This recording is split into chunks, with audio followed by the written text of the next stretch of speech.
V Kannada blogs ಚಾನಲ್ಗೆ ಆತ್ಮೀಯವಾದ ಸ್ವಾಗತ ಸುಸ್ವಾಗತ. ಫ್ರೆಂಡ್ಸ್, ತುಂಬ ದಿನ ಆದಮೇಲೆ ವಿಡಿಯೋನ ಅಪ್ಲೋಡ್ ಮಾಡ್ತಾ ಇದ್ದೀನಿ. ತುಂಬ ಬ್ಲಾಗ್ ಗ್ಯಾಪ್ ಆಗೋಯಿತು. ಹಾಗೆ ಇವತ್ತು ಅಪ್ಲೋಡ್ ಮಾಡ್ತಾ ಇರೋ ವಿಡಿಯೋ ಆಲ್ರೆಡಿ ನಿಮಗೆ ತಮ್ಮನೇನಲ್ಲಿ ಗೊತ್ತಿರುತ್ತೆ. ಎಕ್ಸಿಬಿಷನ್ದು ನಮ್ಮೂರಲ್ಲಿ ಒಂದು ಸಣ್ಣ ಎಕ್ಸಿಬಿಷನ್ ಹಾಕಿದ್ರು, ಅದಕ್ಕೆ ಅಂತ ಬಂದಿದ್ವಿ. ನಮಗೋಸ್ಕರ ಅಲ್ಲ ಅಂತ ಹೇಳಿದರು, ಮಕ್ಕಳಿಗೋಸ್ಕರ ಆದರೂ ನಾವು ಇದಕ್ಕೆಲ್ಲ ಬರಲೇಬೇಕು. ನಾವು ಚಿಕ್ಕವರಾಗಿದ್ದಾಗ ಹಿಂಗೆ ಎಕ್ಸಿಬಿಷನ್ಗೆ ಹೋಗ್ಬೇಕು, ಹಿಂಗೆಲ್ಲ ಕೂರಬೇಕು ಅಂತ ಇಂಟ್ರೆಸ್ಟ್ ಇರೋದು. ಬಟ್ ಇವಾಗ ಯಾರಪ್ಪ ಕೂತ್ಕೊತಾರೆ ಅಂತ ಅನಿಸುತ್ತೆ. ಆ ಜಾಯಿಂಟ್ ವೀಲು ಅದೆಲ್ಲ ನೋಡ್ತಿದ್ರೆ ನಮಗೇ ಒಂಥರ ತಲೆ ತಿರುಗಿ ಬಂದಂಗೆ ಆಗುತ್ತೆ. ಬಟ್ ಮಕ್ಕಳಲ್ವಾ, ಇವಾಗ ಇನ್ನೂ ಸಣ್ಣ ಮಕ್ಕಳಲ್ವಾ, ಅವಕ್ಕೆಲ್ಲ ಒಂಥರ ಖುಷಿ. ಹಾಗೆ ಮನೇಲಿ ಇದ್ದು ಒಂದೊಂದು ಸರಿ ಬೇಜಾರಾಗಿರುತ್ತೆ. ಹಿಂಗೆ ಕೆಲವೊಂದು ಸರಿ ಹೋಗಿ ಫ್ಯಾಮಿಲಿ ಜೊತೆ ಹೊರಗಡೆ ಕಾಲ ಕಳೆಯೋದ್ರಿಂದಲೂ ಒಂಥರ ಮೈಂಡ್ ಕೂಡ ಫ್ರೆಶ್ ಆಗುತ್ತೆ ಅಲ್ವಾ ಫ್ರೆಂಡ್ಸ್. ಹಾಗೆ ಬನ್ನಿ, ಇವತ್ತು ಎಕ್ಸಿಬಿಷನಲ್ಲಿ ನೀವು ಕೂಡ ನೋಡಿ, ಸಣ್ಣದಾಗಿ ಈ ಎಕ್ಸಿಬಿಷನ್ ವಿಡಿಯೋನ ನೋಡಿ ಖುಷಿ ಪಡಿ ಅಂತ. ನಮ್ಮ ಊರಲ್ಲಿ ಒಂದು ಸಣ್ಣ ಎಕ್ಸಿಬಿಷನ್ ಹಾಕಿದ್ರು ಅಂತ ಹೇಳಿ ಬಂದಿದ್ವಿ. ಫ್ರೆಂಡ್ಸ್, ಏನಪ್ಪ ಅಂತ ಹೇಳಿದ್ರೆ ಎಷ್ಟೊಂದು ಚೆನ್ನಾಗಿ ಮಾಡಿರ್ತಾರೆ ಅಂತ ಹೇಳಿದ್ರೆ, ಇವಾಗಿನ ಎಕ್ಸಿಬಿಷನ್ಗಳಲ್ಲಂತೂ ಫೋಟೋ ಶೂಟ್ಗಳಿಗೆ ಅಂತಲೇ ಕೆಲವೊಂದು ಸ್ಪೇಸ್ಗಳನ್ನ ಕೊಟ್ಟಿರ್ತಾರೆ. ನೋಡಿ, ಇಲ್ಲಿ ಮೋಟು ಪಟ್ಲು ಸಮೋಸ ಹಿಡ್ಕೊಂಡು ನಿಂತಿರೋವಂಥ ಒಂದು ಇದರಲ್ಲಿ ಫೋಟೋ ಕ್ರಿಯೇಟ್ ಮಾಡಿದರು. ಹೆಂಗೆ ಡಿಫ್ರೆಂಟ್ ತುಂಬಾ ಮಾಡಿದರು. ಸಖತ್ತಾಗಿತ್ತು ನೋಡೋಕ್ಕೆ.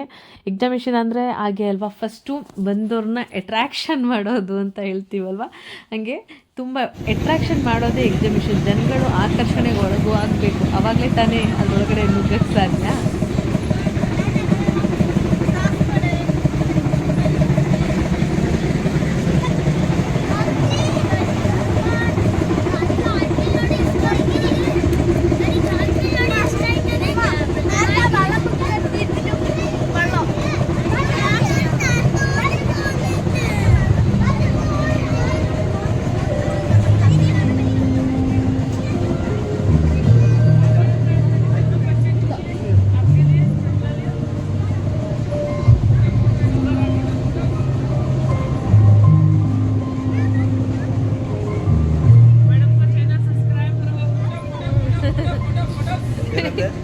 मैडम का चैनल सब्सक्राइब करो.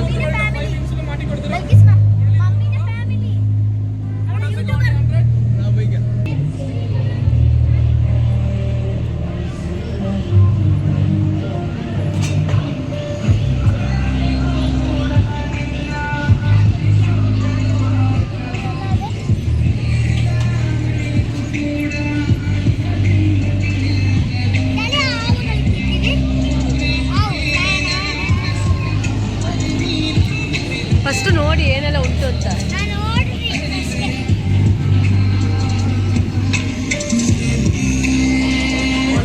ಆದಾಗೆ ಫಸ್ಟು ನಮಗೆ ಕಾಣೋದು ಬಟ್ಟೆಗಳು. ಹೆಣ್ಮಕ್ಳಿಗಂತೂ ಎಸ್ಪೆಷಲಿ ಮಕ್ಕಳು ಆಟ ಆಡೋಕ್ಕೆ ಯಾವುದ್ರಲ್ಲಿ ಕೂತ್ಕೋಬೇಕು ಅಂತ ಐಡಿಯಾ ಮಾಡ್ತಾಯಿದ್ರೆ, ನಮಗೆ ಒಳಗೆ ನುಗ್ದಂಗೆ ಬಟ್ಟೆಗಳು ಕಂಡುಬಿಟ್ರೆ ಮುಗ್ದೋಯ್ತು ಶಿವ.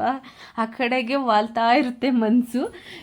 ನಾನಂತೂ ಅಲ್ಲೇ ಹಿಂದೆ ವೀಡಿಯೋ ಮಾಡ್ತಾಯಿದ್ದೆ. ಮಕ್ಕಳಂತೂ ಆಲ್ರೆಡಿ ಆಟ ಆಡೋ ಪ್ಲೇಸ್ನ ಹೋಗಿ ತಲುಪಾಗಿತ್ತು.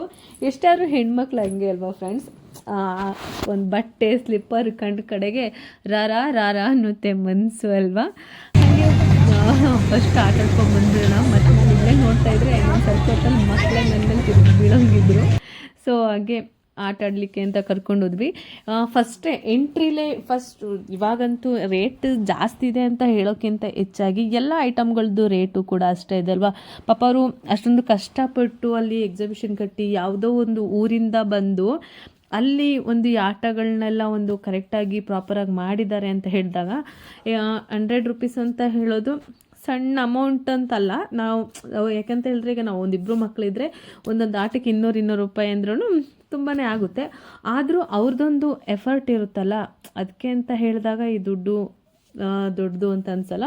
ತುಂಬ ಚೆನ್ನಾಗಿತ್ತು. ಅದು ಮಕ್ಳಿಗೂ ಕೂಡ ಒಂಥರ ಖುಷಿಯಾಗುತ್ತೆ. ಮಕ್ಳಿಗೇನು ಗೊತ್ತಿರುತ್ತೆ ಅಲ್ವಾ ದುಡ್ಡಿನ ಬೆಲೆ, ಆಟ ಆಡಬೇಕು ಅಂತ ಹೇಳಿ ಅಷ್ಟೇ. ಇವಾಗ ನಮ್ಗೆ ಹೆಂಗೆ ನೋಡಿ, ಇವಾಗ ಎಷ್ಟೇ ದುಡ್ಡಿನ ಬಗ್ಗೆ ಮಾತಾಡ್ತಾಯಿದ್ರು, ಬಟ್ಟೆ ಸ್ಲಿಪ್ಪರ್ ಕಡೆ ಮನಸ್ಸು ಆ ದುಡ್ಡಿನ ಬಗ್ಗೆ ನೆನಪೇ ಮಾಡಲ್ಲ. ಅಯ್ಯೋ ಚೆನ್ನಾಗಿದೆ ಅಂತ ಅನಿಸ್ತಾ ಇರುತ್ತೆ. ಹಂಗೆ ಮಕ್ಳಿಗೂ ಕೂಡ ಮಕ್ಕಳ ಮನಸ್ಸನ್ನು ಅಷ್ಟೇ ಹಿಡ್ಕೊಳಕ್ಕಾಗೋದಿಲ್ಲ ಅಲ್ವಾ.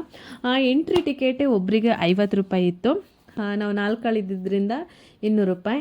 ಇನ್ನು ನೆಕ್ಸ್ಟು ಪ್ರತಿಯೊಂದು ಆಟಗಳು ಕೂಡ 100 ರೂಪಾಯಿ. ಒಂದು ಮಕ್ಳಿಗಾಗಲಿ 100 ರೂಪಾಯಿ. ಇನ್ನು ನೆಕ್ಸ್ಟ್ ಈ ಬಾಲ್ ಬಿಸಾಡೋದೆಲ್ಲ ಇರುತ್ತಲ್ವ, ಗಿಫ್ಟ್ ಸಿಗುತ್ತೆ ಅಂತ ಹೇಳಿ, ಅದು ಮಾತ್ರ 50 ರೂಪಾಯಿ. ಅದರ್ವೈಸ್ ಇನ್ನು ಎಕ್ಸಿಬಿಷನ್ ಒಳಗೆ ಅಂತ ಹೇಳಿದ್ರೆ ಆಗಲೇ ಹೇಳ್ದಂಗೆ ಬಟ್ಟೆಗಳು, ಸ್ಲಿಪ್ಪರ್ಸು, ಆಟಾಡೋ ಸಾಮಾನುಗಳು, ಇನ್ನು ತಿನ್ನಲಿಕ್ಕೆ ಅಂತ ಹೇಳಿ ಪಾನಿಪುರಿ, ಹಂಗೆ ಅದು ಇದೆಲ್ಲ ಐಟಮ್ಸ್ ಎಲ್ಲ ಇಟ್ಟಿದ್ರು. ಎಲ್ಲನೂ ಒಂದು ರೌಂಡ್ ನೋಡಿಕೊಂಡು ಬಂದ್ವಿ. ಇವಾಗ ಕೆಳಗೆ ನಿಂತ್ಕೊಂಡು ಮಕ್ಕಳಲ್ಲಿ ಆಟ ಆಡ್ತಾಯಿದ್ರೆ ಎಷ್ಟೊಂದು ಭಯ ಆಗುತ್ತೆ ಅಂದರೆ ನಮಗೆ ಅಪ್ಪ ತಲೆ ತಿರುಗ್ದಂಗೆ ಆಗುತ್ತೆ. ಅವಕ್ಕೆ ಖುಷಿ.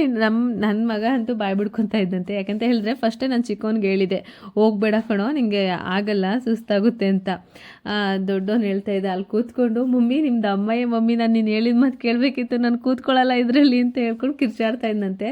ಸುಮ್ಮನೆ ಡ್ರಾಮಾ ಮಾಡ್ತಾ ಇರ್ತಾನೆ ಅಷ್ಟೇ ಅವನು. ಪುನಃ ಎಕ್ಸಿಬಿಷನ್ಗೆ ಕರ್ಕೊಂಡು ಹೋದರೆ ಕೂತ್ಕೊತಾನೆ, ಆದರೂ ಕಿರ್ಚ್ಕೊತಾ ಇದ್ದ ಅಂತ ಹೇಳಿ ನೆಗಾಡ್ತಾ ಇದ್ದ. ಅಂದರೆ ಆ ಟೈಮಲ್ಲಿ ಅಲ್ಲಿ ಕೂತಿರೋದಕ್ಕೆ ಭಯನೂ ಆಗ್ತಾ ಇರುತ್ತೆ. ಅದೆಷ್ಟೊಂದು ಫಾಸ್ಟಾಗಿ ಹೋಗ್ತಾ ಇರುತ್ತೆ ಅನಿಸುತ್ತೆ. ಒಂಥರ ಎದೆ ಒಳಗೆಲ್ಲ ಒಂಥರ ಶಾಕ್ ಹೊಡೆದಂಗೆ ಆಗುತ್ತೆ ಅಲ್ವಾ.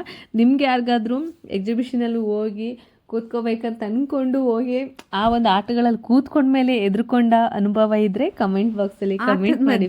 ವಿಡಿಯೋ ಮಾಡ್ತಾ ಕೆಲವೊಂದು ವಿಡಿಯೋಗಳನ್ನ ಮಾಡ್ಕೊಳ್ಳೋದೇ ಮರ್ತೋಯ್ತು. ಹಂಗೆ ಅಲ್ಲಿದ್ದು ಒಂದು 2-3 ಆಟಗಳಲ್ಲಿ ಮಕ್ಕಳು ಆಟ ಆಡಿದ್ರು. ಇನ್ನೊಂದು ಸ್ವಲ್ಪ ಬಾಲೆಲ್ಲ ಹಾಕ್ತಾರಲ್ಲ ಗಿಫ್ಟದು, ಅದೆಲ್ಲ ಸ್ವಲ್ಪ ಆಟ ಆಡಿದ್ರು. ಈ ಬೋಟಲ್ಲೆಲ್ಲ ಕೂತ್ಕೊಂಡ್ರೆ ನನಗಂತೂ ತಲೆ ಗಿರ್ ಅಂತಿತ್ತು. ಜಾಯಿಂಟ್ ವೀಲಲ್ಲಿ ಕೂತ್ಕೊತೀವಿ ಅಂದರೆ ಅದೊಂದು ಹತ್ಲಿಕ್ಕೆ ಬಿಡಲಿಲ್ಲ ಫ್ರೆಂಡ್ಸ್. ನನಗಂತೂ ತುಂಬ ಭಯ. ಯಾಕೆಂದರೆ ಲಾಸ್ಟ್ ಟೈಮ್ ಎಲ್ಲೋ ಒಂದು ಇನ್ಸಿಡೆಂಟ್ ಕೇಳಿದ್ದೆ, ಆ ಜಾಯಿಂಟ್ ವೀಲೇನೋ ಇದಾಗಿ ಪಾಪ ಒಂದು ಮಗುವೇನೋ ಸತ್ತೋಗಿತ್ತು ಅಂತ ಹೇಳಿ. ಸೊ ಹಂಗಾಗಿ ಅದಕ್ಕೆ ಮಾತ್ರ ಬಿಡಲಿಲ್ಲ. ಮತ್ತು ಈ ಮಕ್ಕಳಿಗೆ ಎಷ್ಟು ಮನಸ್ಸು ಪೂರ್ತಿ ಅವ್ರಿಗೆ ಹೇಳಿದೆಲ್ಲ ಕೇಳಿರ್ತೀವಿ, ಲಾಸ್ಟ್ ಮೂಮೆಂಟಲ್ಲಿ ಏನಾದ್ರು ಒಂದು ಅವ್ರು ಹೇಳಿದ್ದು ಮಾಡಲಿಲ್ಲ ಅಂತ ಹೇಳಿದ್ರೆ ಅಲ್ಲೇ ಸಿಟ್ಟು ಬಂದುಬಿಡುತ್ತೆ ಅಲ್ವ. ಇವಕ್ಕೆ ಸಮಾಧಾನ ಅನ್ನೋದೇ ಆಗೋದಿಲ್ಲ ಫ್ರೆಂಡ್ಸ್. ಒಂದು ವಿಚಾರದಲ್ಲೂ ಕೆಲವೊಂದು ಸರಿ ಕಾಂಪ್ರಮೈಸ್ ಆಗಲ್ಲ. ಅವಾಗ ನಿಜವಾಗ್ಲೂ ಒಂಥರ ಬೇಜಾರಾಗುತ್ತೆ. ಬಟ್ ಇನ್ನೊಂದು ಸ್ವಲ್ಪ ಹೊತ್ತಾದ್ಮೇಲೆ ಸರಿ ಆಗ್ತಾರಲ್ವ, ಅವ್ರಿಗೆ ಗೊತ್ತಾಗುತ್ತೆ, ಇವ್ರು ಏನು ಕೊಡಿಸಲ್ಲ ಅಂದ್ಕೊಂಡು ಸುಮ್ಮನೆ ಆಗಿಬಿಡ್ತಾರೆ ಒಂದೊಂದು ಸರಿ. ಯಾಕೆಂತ ಹೇಳಿದ್ರೆ ಭಯಕ್ಕೋಸ್ಕರ ನಮಗೆ ಕೆಲವೊಂದರಲ್ಲಿ ಆಟ ಆಡಿಸ್ಬೇಕು ಅಂತ ಅನಿಸೋದಿಲ್ಲ ಅಲ್ವಾ. ಹಾಗೆ ಒಂದಿನ ಅವತ್ತಿನ ಒಂದು 1 ಅವರ್ 2 ಅವರ್ ಸ್ವಲ್ಪ ಮೈಂಡ್ ಫ್ರೆಶ್ ಆಗಿ ನೀಟಾಗಿ ಫ್ಯಾಮಿಲಿ ಜೊತೆ ಕಾಲ ಕಳ್ಕೊಂಡ್ಬಂದು ತುಂಬಾ ಖುಷಿ ಆಯಿತು ಫ್ರೆಂಡ್ಸ್. ಕೆಲವೊಂದು ಸರಿ ಫ್ರೆಂಡ್ಸ್, ಎಷ್ಟೇ ಮನೆಯೊಳಗೆ ನಾವೆಲ್ಲರೂ ಒಟ್ಟಿಗೆ ಇದ್ರೂ ಕೂಡ ಕೆಲವೊಂದು ಸರಿ ಮನೆ ತಾಪತ್ರೆಗಳು ಅದೆಲ್ಲ ಅಂತ ಹೇಳಿ ತಲೆ ಒಂದೊಂದು ಸ್ವಲ್ಪ ಬೇಜಾರು ಹಿಡ್ದೋಗ್ಬಿಟ್ಟಿರುತ್ತೆ. ಒಂದು ಸ್ವಲ್ಪ ಮೈಂಡ್ ರಿಲ್ಯಾಕ್ಸ್ ಕೇಳ್ತಾ ಇರುತ್ತೆ. ಹಾಗಿದ್ದಾಗ ಕೆಲವೊಂದು ಸರಿ ಮಕ್ಕಳ ಜೊತೆ ಹಿಂಗೆ ಹೊರಗಡೆ ಬಂದು ಟೈಮ್ ಸ್ಪೆಂಡ್ ಮಾಡೋದ್ರಿಂದ ಮನಸ್ಸು ಕೂಡ ನೆಮ್ಮದಿ ಆಗುತ್ತೆ. ಆದಷ್ಟು ನಾವು ನಮ್ಮ ಕುಟುಂಬದ ಜೊತೆಗೆ ಕಾಲ ಕಳೆಯೋದ್ರಿಂದ ಎಲ್ಲೋ ಒಂದು ಕಡೆ ನಮಗೂ ಒಂದು ಅಂಡರ್ಸ್ಟ್ಯಾಂಡಿಂಗ್ ಆಗಲಿ ಅಥವಾ ಒಂದು ಮೈಂಡ್ ಫ್ರೆಶ್ ಆಗಲಿ ತುಂಬಾ ಚೆನ್ನಾಗಾಗುತ್ತೆ ಅಲ್ವಾ ಫ್ರೆಂಡ್ಸ್. ಹಾಗೆ ಸಮಯವನ್ನು ಆದಷ್ಟು ಫ್ಯಾಮಿಲಿಗೆ ಕೊಡಿ ಅಂತ ಹೇಳುತ್ತಾ ಇವತ್ತಿನ ಈ ಒಂದು ಪುಟ್ಟ ಸಣ್ಣ ವಿಡಿಯೋನ ಇಲ್ಲಿಗೆ ಮುಗಿಸ್ತಾ ಇದ್ದೀನಿ ಫ್ರೆಂಡ್ಸ್. ಮುಂದೆ ಬರುವ ಪ್ರತಿಯೊಂದು ವಿಡಿಯೋಗಳಿಗೂ ಸಪೋರ್ಟ್ ಮಾಡಿ. ಹಾಗೆ ಯಾರೆಲ್ಲ ಇನ್ನೂ ನಮ್ಮ ಚಾನಲ್ನ ಸಬ್ಸ್ಕ್ರೈಬ್ ಮಾಡ್ಕೊಂಡಿಲ್ವೋ ದಯವಿಟ್ಟು ನಮ್ಮ ಚಾನಲ್ನ ಸಬ್ಸ್ಕ್ರೈಬ್ ಮಾಡ್ಕೊಂಡು ನೋಡಿ ಅಂತ ಹೇಳುತ್ತಾ ಇವತ್ತಿನ ಈ ಒಂದು ಪುಟ್ಟ ವಿಡಿಯೋಗೆ ಇಲ್ಲಿಗೆ ಬಾಯ್ ಹೇಳುತ್ತಾ ಟೇಕ್ ಕೇರ್, ಬಾಯ್ ಫ್ರೆಂಡ್ಸ್ ಅಂತ ಹೇಳುತ್ತಾ ಈ ವಿಡಿಯೋನ ಇಲ್ಲಿಗೆ ಮುಗಿಸ್ತಾ ಇದ್ದೀನಿ ಫ್ರೆಂಡ್ಸ್. ಥ್ಯಾಂಕ್ ಯು, ಧನ್ಯವಾದಗಳು.